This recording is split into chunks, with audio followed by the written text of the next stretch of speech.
Welcome to the Metaphysical Martini Show, where wit and wisdom come together to bridge the gap between the spirit realm and the physical world.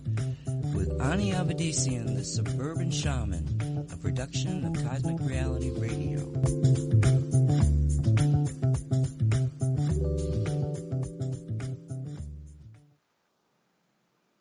Hello everyone, I'm Ani Avedissian, and welcome to Metaphysical Martini. 3 parts spirit, 1 part rational mind, add 2 drops of optimism. Give it all a good hard shake and pour. Dress it with the olives of grace and empathy. Sit back, sip slowly, and contemplate the wonder of cosmic creation. Hey everyone, a hearty hello to you all out there. Thanks for joining me for another round of cosmic cocktails on this week's Metaphysical Martini Show. This is the show that tries to sort out what's true, what's woo, and what gets flushed down the loo in today's crazed and confused world. And we try to do this objectively putting aside preconceived notions and assumptions. Rising above the contradictory rhetoric of partisan politics, because our goal is to let the spirit inhabit the human, to see the world from a higher vantage point, and to let our higher selves guide our human selves. But this doesn't mean we ignore the dysfunction in our world. It doesn't mean we spend all day meditating in the lotus position or even the potus position. As important as meditation is, and it is, what we need today is a good dose of honesty. We need to look at the world we have co-created through our spiritual alignment, or lack thereof, and decide what we, the people, want to do about it. Because this show exists primarily to encourage we, the people, to connect the dots, to see through deep state's relentless campaign of perceptual engineering. Look, folks, it's time to reclaim our minds and to open our hearts and to move our civilization into the light. And we do this on this show anyway, by answering your questions. So keep them coming. Let's remind each other how to debate, how to discuss sensitive subjects with respect. You know, the purpose of debate is to expand consciousness for the betterment of mankind, to explore new ideas. A debate is not an argument to be won. It's an arena for collective growth. And it seems that we've forgotten that, and perhaps that's why we're in the mess we are. You know, today is a big mess. Everyone's yelling at each other. Let's not do that anymore. Let's listen to each other. And if we get a little uncomfortable, change your seating position and, take a deep breath. So keep those questions coming, peeps. Send the questions via email to me at aniavedissian.com. And if you prefer snail mail, which apparently many of you do, send them to Cosmic Ani, P.O. Box 714, Wilsonville, Oregon 97070. Okay, so we normally start with Q&A, question and answer. But before we do that today, before we start on Q&A, perhaps we should have a few words on the upcoming holiday season. At this time of year, it's easy to mismanage our time and our funds. Because out there, between November and December, it's a bit of a consumer frenzy, isn't it? Retailers make about 40% or even more of their annual income in November and December. So understandably, they want to push their products and services right in our faces. And they want to keep pushing until we break down and buy something. And today's marketing specialists are very good at convincing us that love means buying useless gifts for each other. So let's remind ourselves this season that manufacturers will continue to produce whatever there is a demand for. If we don't want our planet to become landfill for discarded plastic, let's not purchase and create a demand for single-use plastic items. Now, I'm going to walk my talk on this like never before this year. So, for example, as much as I love Christmas crackers, I mean, that's the type you pull, not the type you eat, the English Christmas crackers. You pull, they explode and cheap shit falls out of them. Well, I won't be buying any more this year. I'm just not going to do it because they're filled with cheap and useless plastic toys. And those cheap and useless plastic toys will end up in my trash can and eventually in our precious topsoil. They do make very expensive Christmas crackers, but I can't afford those. So not going to buy them. I'm not going to do that. I'm not going to add to the landfill. I have a bit of an issue with consumerism and holiday times especially, because I do believe we should put some thought into our gift giving. Let's plan ahead who gets what and why. After all, the holiday season is the same time every year. I don't know why people are shoved up against a counter on December the 24th. You're going, oh my God, what shall I buy mom? Oh my God, what shall I buy my wife? It's the same time every year, okay? And the other thing is there really an obligation to buy everyone we know a little something? I say we shouldn't be pressured into giving gifts just because it's the holiday season. That's marketing talking. And our gifts, when we give them, they should be meaningful. I mean, how well do we know the recipients? Do we know their likes and their dislikes? And if not, what do we know about them? If we don't know anything about them, why are we buying them gifts? Now, I'm not trying to be a killjoy here. Far from it. Actually, I love the spirit of the holiday season. I like all the holidays. I'll celebrate everything with everyone. I really will, but I don't like the shameless commerce portion of it. Those subtle but clever advertising campaigns, slowly saturating our minds with the subliminal message, gift giving equals love. It doesn't. We have to watch out for that sort of subtle mind control, because as we know, if we hear something over and over and over and over and over and over again, at some point we give in, and a part of us believes it's true, and it's not. Another point to ponder in all of this, well, it's what example we set for the children and for the younger generation. I mean, I wholeheartedly agree. Opening gifts under the tree or whatever is your Christmas or holiday thing, it's a treat and it's great fun, and I support that. But there is also a very holy aspect to the holiday season. You know, even without the prophets and their incorrectly documented birthdays, and we don't even know if they existed, but, you know, the seasons are changing. That in itself is holy. Mother Earth is shifting gears. We're going into winter, a time where we help one another traditionally because, well, in days gone by, resources were scarce in winter, and many people starved to death or froze to death in winter if they didn't have the support, the help of their neighbors. Now, I say in days gone by, but those days are back, even in our so-called first world countries. The homeless population is rising daily, and if anything is being done to help, I can't see it.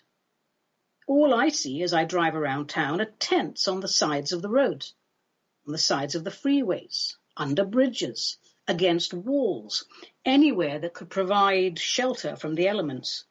And there are so many of these growing every day, they're turning into unofficial little tent villages with barbecue stations and common areas. It really is getting out of hand, and it's a shame, a deep shame for a first world country who spends billions and billions, if not trillions, on war, that we have people that have to live in tents on the side of the road, don't even have a flushing toilet. So my point with all this, look, of course, we should enjoy the holiday season. Life is hard. Enjoy the holiday season. Share good times with our families. And ultimately, if you want to get into the deep core spirit stuff, we are each of us responsible for our sense of prosperity consciousness. But we must not pretend that poverty has not reared its ugly head in our own backyards. And for many urban dwellers, that is a literal statement.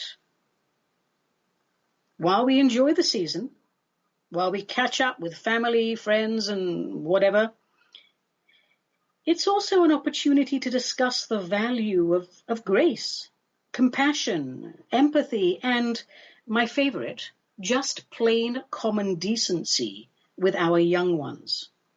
And let's be sure that the help we send starts with those in our local environment.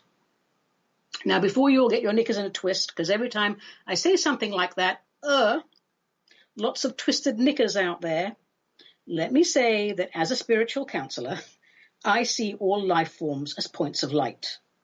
Clearly, in the eyes of the divine, there is only unconditional love, and unconditional love is absolute equality. I say start locally, I guess for two reasons mainly. One, don't ignore what is in your own backyard. Don't pretend it's not happening. Sending money or whatever to those suffering in other countries is wonderful and should always be part of our practice, because eventually, God willing, well, God is willing, if we're willing, one day we will wake up to the realization that we are indeed one cosmic soul having multiple experiences. I say start in your own backyard so that we're aware of the needs within our own community. And we should strive to fix that problem first, because there is great truth in the saying, charity begins at home. Once our community is stable and a good model for others to follow, then our outreach beyond our borders will have more impact, and it will certainly have credibility, because it doesn't have credibility now. It's all to do with agenda. Because, hey, if we stop fighting wars and creating all these problems in the first place, if we put a stop to offshore banking and everybody paid their fair share of tax and the individual citizen was not taxed, we would be living in a very different world. We would not have these people freezing on the sides of the freeways, having difficulty finding a place to have a poo and have a shower. This is just shameful. And yet we spend trillions on war. So I think it's very important that while we enjoy our children and we show them a good time, we also teach them that the world that's been created isn't particularly fair, but we can fix that. And we can, give them a hand in fixing that. The other thing that's very important that people talk about ad nauseum, but I don't think it gets through, is when you are gift giving. Yep, the world is a smaller place these days. You can order anything through Amazon. We have FedEx. You can get stuff all over the world in 1 or 2 days. And that's lovely. But if we're putting thought and meaning into our gift giving, if we're going to reevaluate the whole thing, then let's do what we can to see if the goods that we need are available locally. If they're not, fair enough, do what you do. But if they are, even if it's just a little bit more, let's buy locally and let's create a demand for local and sustainable. Because if we don't, it's going to be globalized and centralized. It pains me to see main streets, or if you're from the UK, we used to call it the high street or the high road. It pains me to see the main streets dwindle and in some places completely disappear. Once you lose your main street, I think you've lost the heart of your community. And it's us, the little people, doing little things every day that support the main streets, support local industry, artisans, the local shop. We no longer have the butcher, the baker, the candlestick maker, do we? It's all in the food section of one supermarket or another. And that's sad. Can't do much to stop that, but I think we can stop the erosion of it further. So that's my little pontification, my little rambling rant on the holiday season. Just a request for us to be mindful. Not everybody needs a cheese tray from Walmart. If you don't know anybody and you don't know what to get them, ask yourself, do I have to get them something? Anyway, I don't want to be a killjoy. So happy holidays, everyone. It really is my favorite time of year, but I think we need to do a little better. All right. Well, that's enough of that then. Let's get on with Q&A, because that's the main purpose of this show. All right, let's get something from the hat. And our first question today is from a gentleman in Boise, Idaho, who wishes to remain anonymous. And there's no problem with that. You do not have to identify yourself. It's not as if you're a government whistleblower or anything. We just want to know what's on your mind so we can debate it. And Mr. Anonymous asks, Dear Miss Ani, we're not seeing too many crop circles these days. Do you know anything about them? Who makes them and why? And are we going to see any more? Well, there's a good question, something we haven't discussed on this show yet, I think. Well, not that I would know. Let's see. Crop circles, yes. Those large, sometimes intricate patterns appearing mysteriously overnight in our grain fields. I think we first became aware of them en masse in the late 1970s. And the early patterns, they were quite simple. But over time, they evolved into beautiful, complex designs. So yeah, who creates crop circles and why? Well, there was a documentary I watched that was made in England, and apparently some of the initial ones were made by university students who were having a bit of a laugh after going to the pub and having a few pints. But then the designs got very, very intricate. So intricate, in fact, that I think we can rule out inebriated college pranksters. And there was something else when they started to analyze the cereal crops that were part of the crop circle, that were within the crop circle. The nature of the cereal crop had changed. It wasn't just flattened with a plank and stomped on by some drunk university students. The inside had been overheated or microwaved in some way, that it was really altered in a way that nobody could understand. So I can't prove anything to you, of course. I know it's extraterrestrials. But then, to get back to Anonymous's question, Mr. Anonymous, not Anonymous, the organization, what is the message behind the crop circles? And why would highly advanced extraterrestrials play etch-a-sketch with our cereal crops? I mean, are they trying to communicate with us? And if they are, then why are they choosing crop circles as initial contact? Well, I actually asked a few of my ET friends, and this is their response. They say, well, here's the thing.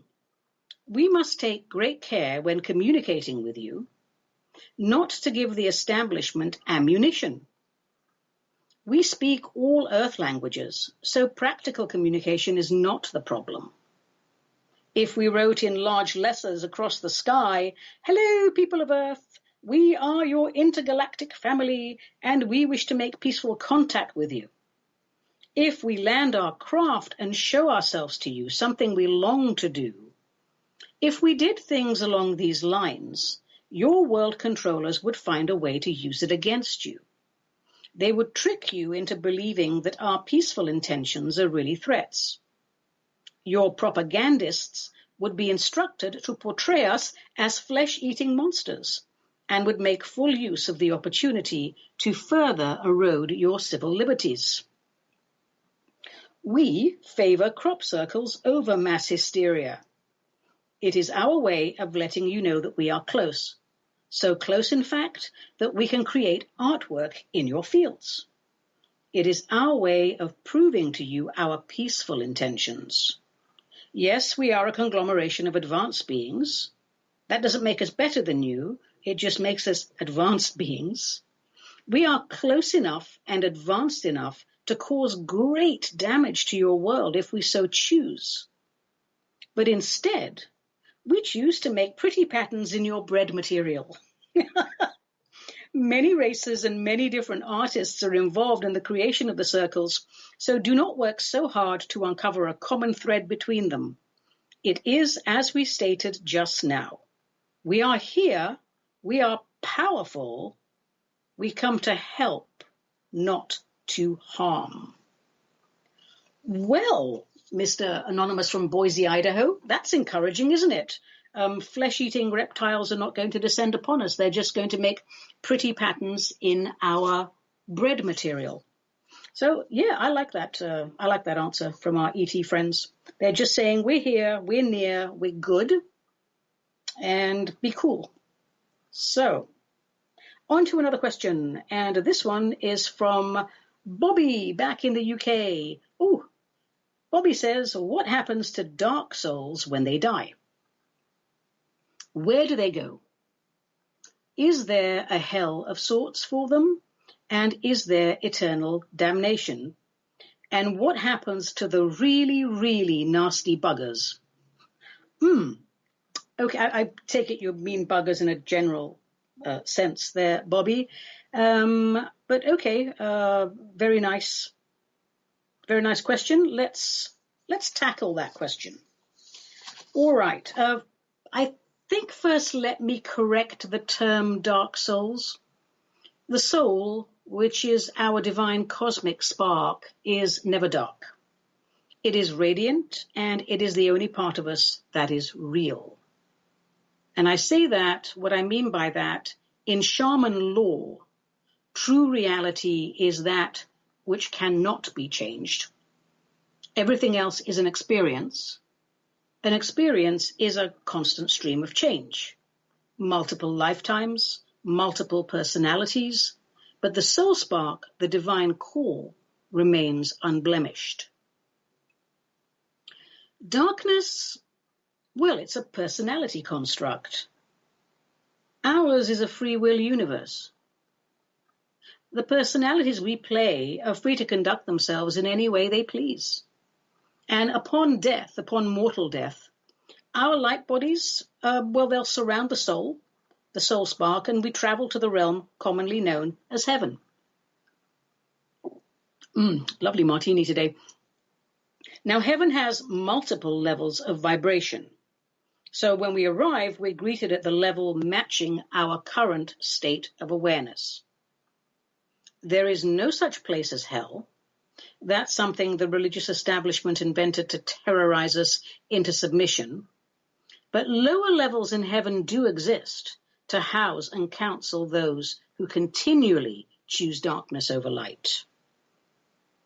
I have to say that everyone there is greeted with unconditional love, no matter what they've done, even if they've worked diligently to block out the light, if they've lived miserable lives and harmed themselves and others, because that is, after all, the nature of unconditional love. And wherever we find ourselves in heaven, even in the lowest containment areas, loving guidance, well, it's available 24/7, because the reason we have these multiple incarnations, the reason we thrust ourselves into these psychotic scenarios, well, it's evolution, isn't it? To remember that we are, at our core, pure, unblemished cosmic souls, powerful, magnificent manifestations of source energy. Once we remember that and start operating from that vantage point, we can manipulate the energy of our chosen realm in any way we wish, and illuminated souls will always choose to be guided by source. It's a difficult planet, this one, isn't it, to live on right now? I mean, right now it's bonkers with bells on, ding, ding. So, you did some bad things. Take a number. If we recognize the error of our ways, if we make amends where possible and shift perception and focus, we're back on track. That's unconditional love. Now, at this point, when I say stuff like that, people, someone usually blurts out, but that's not fair. Why should someone who behaved badly, committed crimes, and made others suffer be forgiven and get away with it, while someone like me, who minds my P's and Q's and pets other people's dogs, gets nothing? Well, if you feel that way, clearly you have not understood the meaning of unconditional love, because, darlings, it's not a contest. There are no winners. In the eyes of the divine, we are all equal. Unconditional love equals absolute equality. All right, shifting back to the dark personalities. Now, there are some who, after repeated incarnations, have perfected the vibration we call evil. Those beings are not housed in heaven, because their hearts are too cold even for the lowest containment areas. The soul spark is there, of course, but they have blocked the pathways to it over time. These peeps, they're housed in a small, dense realm from which it is impossible to escape, and it's patrolled by highly advanced light beings, a sort of cosmic SWAT team who monitor all the activity there carefully. And apparently, once in a very blue moon, a beam of light is visible from within this realm, and this means a dark one is awakening. It has begun to feel again, and probably what it's feeling is, oh crap, and remorse. And if the light is strong enough and it's on for long enough, the SWAT team swoops in, grabs it, and takes it to heaven's lowest containment area. But I am told this is very, very rare, and that the exit operation, the going in there, the extraction process has to be very, very quick, because that realm is so dense, it can actually affect the advanced light beings if they're there long enough. So what about all the people in that dense realm that don't get rescued? Because that's about 99.9% of them, apparently. Well, the rest are reabsorbed into Creator's uncreated mass, back into Source Creator's pool of potential. And that's not our local universal God. It's not the God of this universe. That is Source Creator, Alpha, Omega, the beginning, the end, and the allness, the totality. So since nothing impure can live within Source, all the memories of these sociopath peeps and their monstrous acts, they're washed clean. And they are free to start the cycle of life once more, but at a much lower level. Much lower. For example, think earthworm or little tiny bug, something that is starting out at the very beginning of first dimensional life and trying to get to the light. So that's what happens to the dark souls, which are not really dark souls. They are dark personalities, always remembering that we incarnate into bloodlines and DNA coding and all of that, and that does make a huge difference in how we live our lives, which is why it's so important that we focus and spend some time every single day breathing and contemplating our true nature, which is source energy, pure, unblemished, cosmic, divine, potential, having temporary individualized manifestations as humans on this planet. We are at our core perfection and magnificence, and let that knowledge be the primary vibration within our field, within our energy field, because then the spirit will inhabit the human, and the human will have a jolly good life. And that's all we want, a jolly good life. All right, thanks from Bobby there in the UK. Here's another question, and this is on a very pretty postcard, and it's from the Cotswolds in the UK. I love that part of the world. Well, it's nice to know my fellow Brits are listening in, and that they've forgiven me for abandoning ship and moving to America, where, by the way, I am very happy, even though no one here warms up the teapot before brewing the tea. What is up with that, people? Okay, I'm going to have to do a YouTube video on how to make tea. Anyway, this one is from Jennifer in the Cotswolds, and she asks, when we die and go to heaven, what if we don't want to reincarnate? What if we just want to stay up there? Is that possible? And what if you don't want to continue with the process of life, eternal life? Is there an opt-out clause? What an interesting question. Okay, let's take it one segment at a time. Jennifer, when we go to heaven, what if we don't want to reincarnate? What if we just want to stay up there? Well, there is no rule, actually, that you have to reincarnate. You can stay up there for as long as you want. You can still have a personality up there. There's a lot to do. It's a huge realm. It's a beautiful realm. Excuse me. Apparently one of the most beautiful heavens in the whole universe. So you can join a choir. I just can't even begin to tell you what you can do, especially since you can make things happen, manifest, and then departicularize with your mind. It's just a wonderful thing, wonderful place. There's universities. You can travel to other heavens. You can travel to other planets, depending on your vibrational frequency. So no, you don't have to reincarnate, and you can stay up there. But the thing is, you see, we are created to create.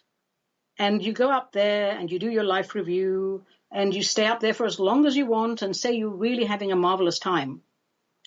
At some point, you're going to figure out that there's something you didn't quite work on properly on this planet, or there's something that you want to experience in physical form somewhere. And it may not even be a karma balancing thing. It may just be, gosh, I want to go and swim in that sea on that planet. It's so beautiful. Or, gosh, I want to go to that planet and eat that particular chocolate and see how it tastes. There could be, I'm being a little bit flippant here, but why not, There's a million and one reasons why inside of us we're sort of hot-wired to take the sense of our cosmic divinity, thrust ourselves into a physical world and say, oh, I'm sure I'm going to remember that I'm divine, and I'm sure everything's going to be fabulous. Well, we all know how well that works, don't we? But no, you don't have to come back, but you will want to. It just seems to work that way. And then you've written, what if you don't want to continue with the process of eternal life? Is there an opt-out clause? I can't imagine why we wouldn't want to continue with the process of eternal life, because it's so exciting and magnificent. But there are people who have had very difficult lives, and all they want to do when they get to the other side is sleep. And they might sleep for a whole 20,000 or 26,000 cycle year, and sleep. And they'll just say, well, wake me up when you feel I've recovered. And these souls have a chance. They can sleep for as long as they want, and then somebody will wake them up and they can continue. Or, I suppose on some level, they can choose to be reabsorbed into the uncreated mass, but they would have to go through a really arduous purification system. So I think at some point, even if you choose to sleep up there for years and years and years and years, there's the glory of creation, and the adventure, the excitement is going to call you back onto a physical realm. But no, you don't have to come back. And of course, there's an opt-out clause. Creator will take you back into its mass if that's really what you want. Interesting question. Thank you very much for that one. All right, and I think we have time for another question before we try to do all of the other segments. This one is from Lou. That's L-O-U, not L-O-O. Although I don't know, you might have written it in the Lou. Anyway, Lou says, this question is about the soul's evolution. Will there be a time when a soul has experienced everything there is to experience? And if so, what happens to it after that? Ooh, good questions this week. I don't know that there could ever be a time when we have experienced everything there is to experience, because experience is just endless. But let's assume there is. Maybe we run out of algorithms. We run out of different scenarios that can only be played a certain amount of times. Maybe, perhaps, your soul has experienced just about everything that's currently available to it in the cosmos and is highly evolved and just thinks that it's of more value to go back into the uncreated mass of source energy than to start the process all over again. And I understand that at that point, you go through the purification system, because even then there's a purification system, because nothing impure can return or comes from the heart of source. All of our perceived impurities, rebooting the Anibot, 1, 2, 3, all of our perceived impurities come after the Big Bang, once we started going into physical life forms. So if you've done it all, and you can go up to the Creator and go, look at all my lives, look at all I've achieved. And all of my lives I got up there and I said, I'm divine. I brought divinity into the darkest, deepest physical realms. I did it. And then Creator will take that after purification, put it back into source, and it sweetens the pot. And it's there archived, the experience. You can go back in and you join that wonderful uncreated mass. But I've got to tell you, at some point or another, that part of Creator is still shooting out new souls. That's what happens. At some point or another, we just want more adventure. But yeah, that is what I have been told happens. You can go back in when you feel you've done all there is to do. Good questions. And one more, I think. Oh, I remember this one. Okay. Dear Ani, I wrote to you a while ago asking your views on abortion. You told me my question was incomplete. I discussed this with my mother, and this is my new question. Do you think abortion is a sin against God? Well, that would depend on your definition of sin and upon your understanding of God. And God knows There's thousands, if not millions, of viewpoints on that and levels of consciousness on that.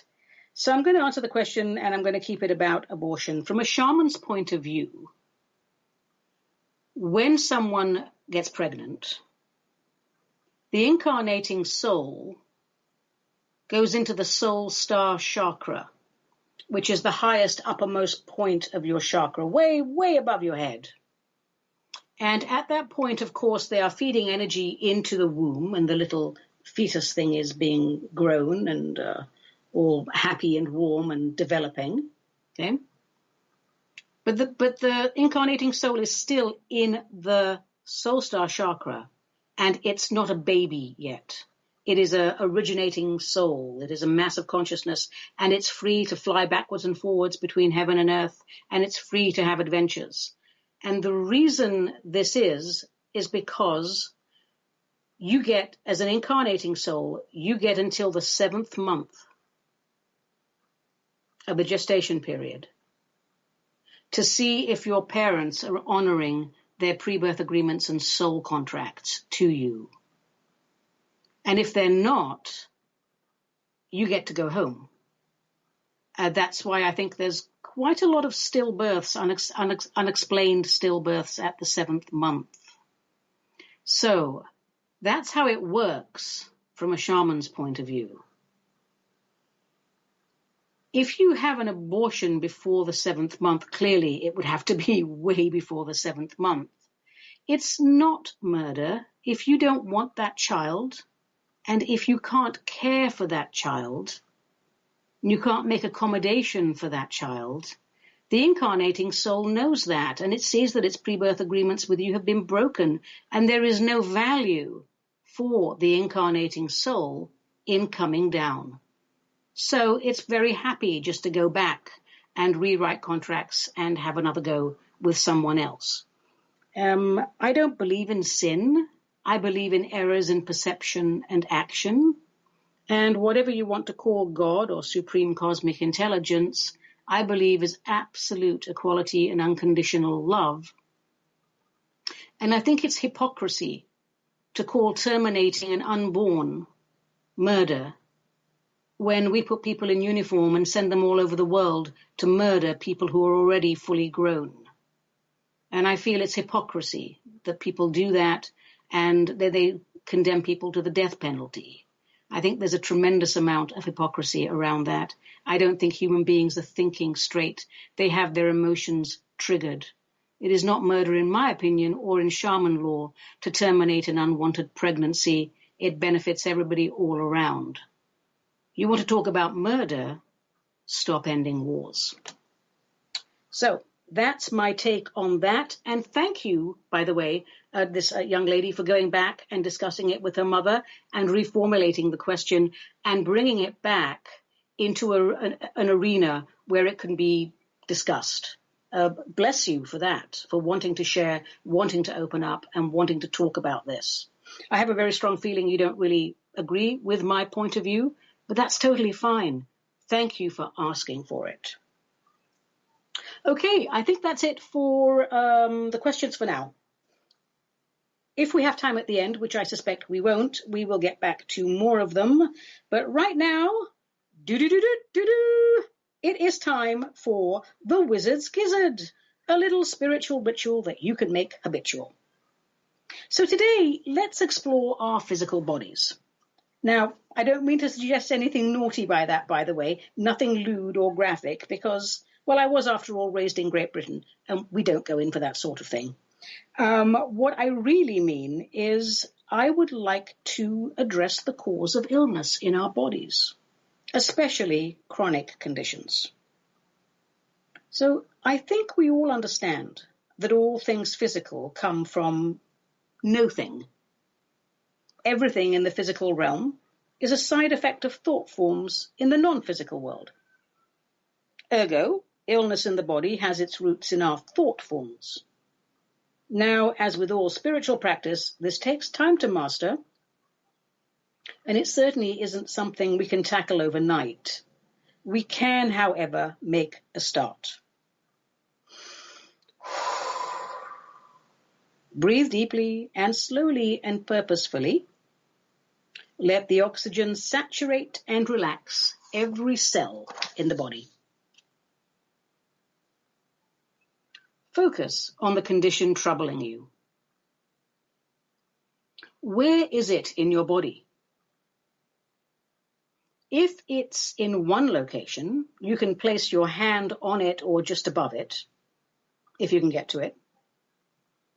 If it's in multiple locations, you can place your hand on the most painful part of it, or you can place your hand on the area of the thymus gland, which is located behind your sternum, between the lungs.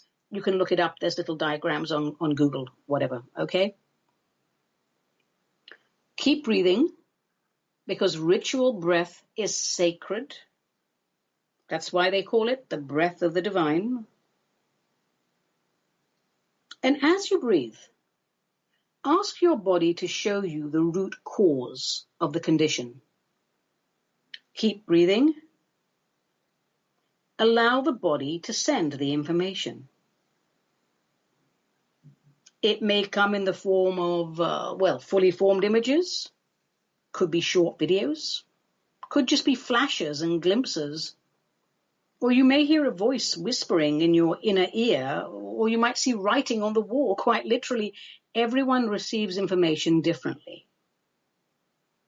But however you receive the information, make a point of writing it down and recording it somehow. Don't dismiss anything you receive, no matter how ridiculous it may sound or how painful it is to you. And if you're someone who has problems with self-honesty, take a number. Initially, it may well be the voice of your inner resistance you're hearing, but if you continue to breathe, dissipate that field of resistance. If you continue to allow your body to share information with you, you will benefit greatly from the protocol. Now, as an example, I worked with a client recently, and I do have his permission, by the way, to use this as an example. This chap has lower back pain, had it for a long time, very long time. The chiropractor didn't find much wrong with him, not enough to account for the moderate to severe pain he presented with. The x-rays came back clean. He's pretty fit, he's pretty lean, he's vegetarian, he exercises, he eats well, he has no other symptoms. So in short, there's no explanation for the lower back pain, the chronic back pain. So we started the breathing protocol, and I'd say within 6 minutes, 7 minutes, he complained of a searing pain in his left ankle. So I asked him to switch his focus from his lower back to his left ankle, and to ask the body to find the root cause of that pain. And he did. He stuck with it. He breathed. He asked the body. And as he did that, he became very emotional and he started to cry. And when he had gathered himself, he told me that his body replayed a video of an incident when he was 3 years old. He was playing on his new tricycle, a toy he loved very much. And while he was happily biking about, his older brother came up to him and knocked him off the bike, resulting in a fractured ankle. Aww.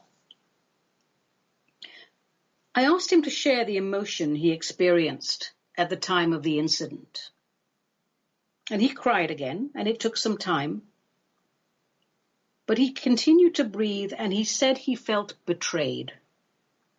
His older brother was supposed to be his protector, his guardian, and he was heartbroken by the betrayal. Well, lower back, by the way, is all about support. Feeling supported by life, the universe, your tribe, your older brother who's supposed to be your protector, not knock you off your trike. So once we'd identified the root cause, it was easy to work on removing the electrical disruptions in the aura caused by the incident, the emotional triggers. In this particular case, with this chap, we blended emotional freedom technique with deep breathing, and I'm happy to report that both lower back and ankle pain have not returned. So it's a very simple protocol. And if you suffer from chronic pain, with a little persistence, diligence, and focus, it might just change your life. And if you'd like a one-page PDF on this, explaining the process to you, drop me a line at ani@aniavedissian.com, and I will happily send it to you. Because a few minutes a day, and within a week, you'll identify the root cause of chronic pain, and you'll start to peel the layers away and have a functional life. And oh my gosh, who doesn't want a functional life? So that's the whiz-giz for today. All right, what shall we do next? I think it's time for a tiny pat of poetry. Yes, folks, after a hard day's shamaning, I like nothing better than coming home to a nice cup of tea or a small drinky poo, putting my feet up and writing really bad, non-peer-reviewed poetry. After all, why have Shakespeare and literary prowess when you can have Cosmic Ani and a whole lot less? Today, I would like to share some of my shorter poems in my Poetry for ETs series. If anyone out there believes that Earthlings are the only form of humanoid life in the cosmos, well, quite frankly, you're a bit of a twit, aren't you? Okay, on to the poems, 3 short ones. Let me take a sip of my little teeny here. Oh, lovely. I look forward to the show because it's the only time I actually can drink alcohol. Here we go. E.T. poem number 1. Orbiting Earth, watching mankind's bizarre rituals, it made me so depressed, I almost became a little grey. Little grey, get it? Zeta reticulum, little grey? Okay, never mind. I thought it was funny. All right. E.T. poem number 2. When baby demons gnawed at my toes, the aliens sighed in sympathy. Can you tell? I asked. Can you see the bites? No matter, said they. Socks won't preserve your dignity.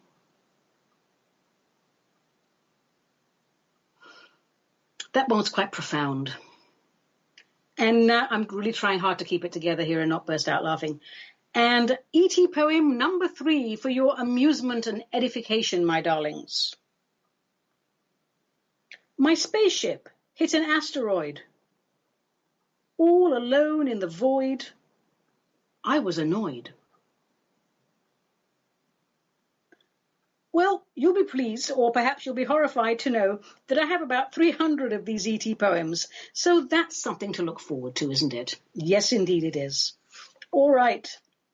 Now I think it is time for Plato Chips, where we share quotes from a philosopher of note. And today's choice is Ibn Sina, who graced this earth from 980 to 1037. I have had a small handful of letters from philosophy freshmen who are keen to point out the Greco-Roman bias in Western teachings, and would I please feature philosophers from other cultures? And one chap said, you call this section Plato Chips. That's biased. No, it's not. I call it Plato Chips, my darling, because I think it's funny, not because I have any bias. For heaven's sake, my race ancestry is Armenian. I grew up in London. Believe me, I understand bias. So can I do something other than Western teaching? Why, yes, I can, and I will. And I'll start today with a chap who was a Persian philosopher and physician. I also believe he was a theologian and a chemist and a mathematician and just about everything else there was to be. His name is Ibn Sina. He was born in what is now called Uzbekistan. And I think he died in what is now called Iran. I'm not sure, but I think he was born in the Uzbekistan region. He died in the Iranian region. He is better known in the West anyway by his Latinized name, Avicii. And that's Alpha Victor India, Cupcake Edison Nutjob Alpha, Avicii. That's how you would have heard from him. A very important figure in the Islamic Golden Age. My favorite quote from him is, there are no incurable diseases, only the lack of will. There are no useless herbs, only the lack of knowledge. So there's a lot to learn about this chap. I'm going to give you the highlights here because, as usual, we're running out of time. And I thought I would have trouble filling up this hour, but here we go. So Ibn Sina, he was around, as I said, in the Islamic Golden Age, and that occurred during the early Middle Ages, or actually not the early Middle Ages, the Middle Ages. And at that time, Europe was really involved in religious dogmatism. And so there was no headway in philosophy.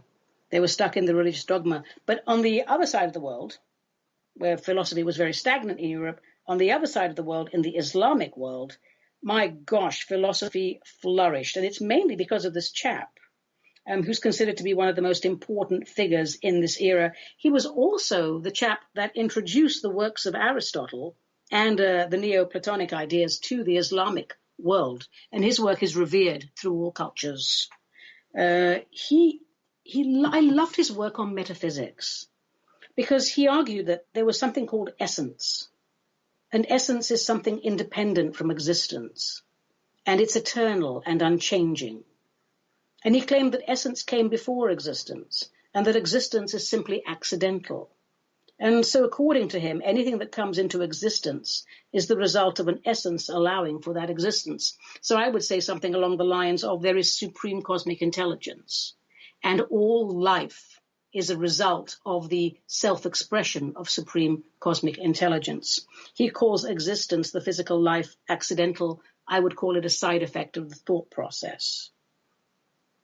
And this notion that he wrote about of essence and existence is very similar to Plato's theory of forms, which is that, how do I explain this? The idea that everything that exists falls under a pre-existing archetype, and that even when something no longer exists, the archetype template remains. So Ibn Sina did say, however, that there was one thing that was the first reality that came before essence, and that was Allah.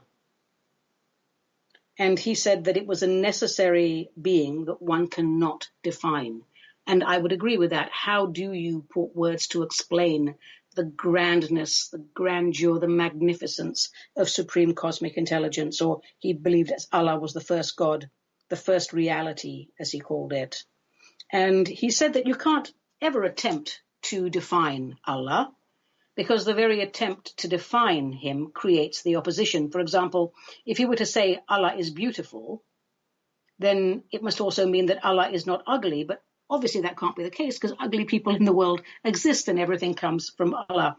So he used a lot of logic in his arguments. He was a devout Muslim, but he believed that logic and reason could be used to literally prove the existence of God. And he used logic and applied it to the Quran to explain the Quran, which probably didn't go down too well in some areas. But he primarily used logic to explain concepts that one acquires through the four faculties of reason, estimation, retention, sense perception, and imagination. He encouraged people to have creative, imaginative minds. Probably best known, what can I do? I think, you probably know about his floating man theory. To demonstrate self-awareness, to demonstrate the immateriality of the soul, he created this experiment that he called the floating man.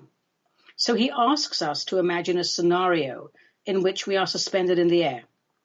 And as we hang in the air, we will experience complete isolation from our senses, basically, which means we won't have sensory contact with our own bodies after a while. And he argued that even with this isolation from the senses, we would still have self-consciousness. And if a person that is isolated from sense experience still has the ability to determine its own existence, well, that shows that the soul is an immaterial substance that exists independent of the body. So this points to the conclusion that the soul is perceived intellectually, I suppose. And furthermore, he believed that the brain is where reason and sensation interact with each other. He was way ahead of his time. So you might want to look that up. Ibn Sina's the floating man concept. And yes, I agree about the bias. I went to school and college in London, and we did touch upon the golden age of Islam, etc., but there is most definitely a Greco-Roman bias. So, Ibn Sina, go out and buy books about him. I think we just have time for Tarot A Go-Go, a little shenanigana with the major arcana, and today's card is number 7, the Chariot. Now, when we look at this card, although the Chariot isn't shown in actual motion, the card is all about motivational force. It's about high energy, focused energy, concentration on a goal, full speed ahead. And this card suggests that if you're focused on a prize and you've crossed your T's and dotted your I's, you should go for it, claim your prize. But a word of caution, if you're not Ben-Hur, keep your speed steady and don't be reckless, because chariots can get you there fast, but they're notoriously difficult to manage, and they tip over easily if not properly managed. So if you're not ready for a project, or if the person driving the project is driving recklessly and is unprepared, this card will show up reversed, and if that happens, pay attention. So keywords that come up for this card: determination, ambition, control, conquest, success, courage, balancing emotions to forge a clear path, staying centered. So as long as the card and the chariot, the card and the vehicle are upright, you will succeed. Things will resolve in your favor if you get this card and if you stay true to your path. But sometimes, just sometimes, it means you're going to buy a new car, because not everything in tarot has to be life-altering or mind-blowing. After all, tarot is a snapshot of current potential in our daily lives. And I don't know about you lot out there, but day to day, with the odd exception here or there, my life is interesting, but rarely mind-blowing. So when you read the cards, interpret the cards in relation to your current lifestyle. And for example, the Tower, the card that everyone dreads, it could mean all sorts of chaos ahead. And of course, the cards surrounding it will help with the interpretation. But it could also be something as simple as a sprained ankle disrupting your plans for the week. Number 7, the Chariot, one of my favorite cards. All right, at this point, I should tell you to visit my website, aniavedissian.com, and take a look at the upcoming classes that we have. I'm in the greater Portland area in Wilsonville, so if you're as far north as Vancouver and as far south as Salem, come see me on November 23rd, and we will do a cosmic conversation on discovering our past lives, which is always very exciting and interesting.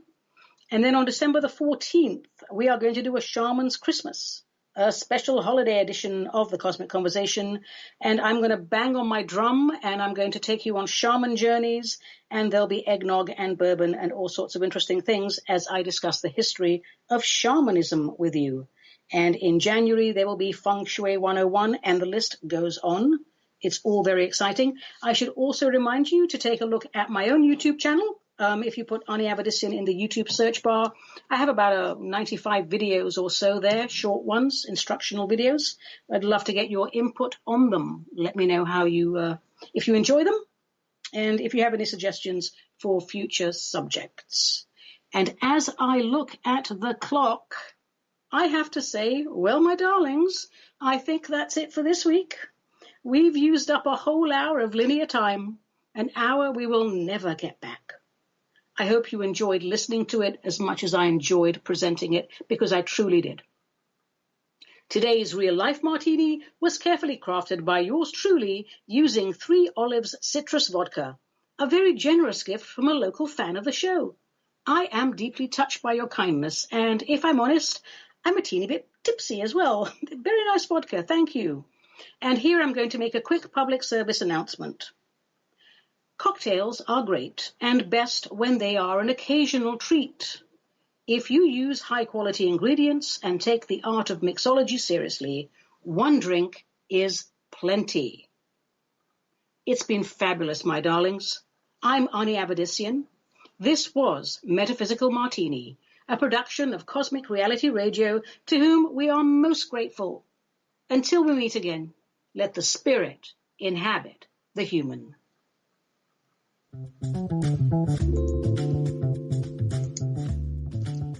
have been listening to the Metaphysical Martini Show with Ani Avedissian, the Suburban Shaman, a production of Cosmic Reality Radio.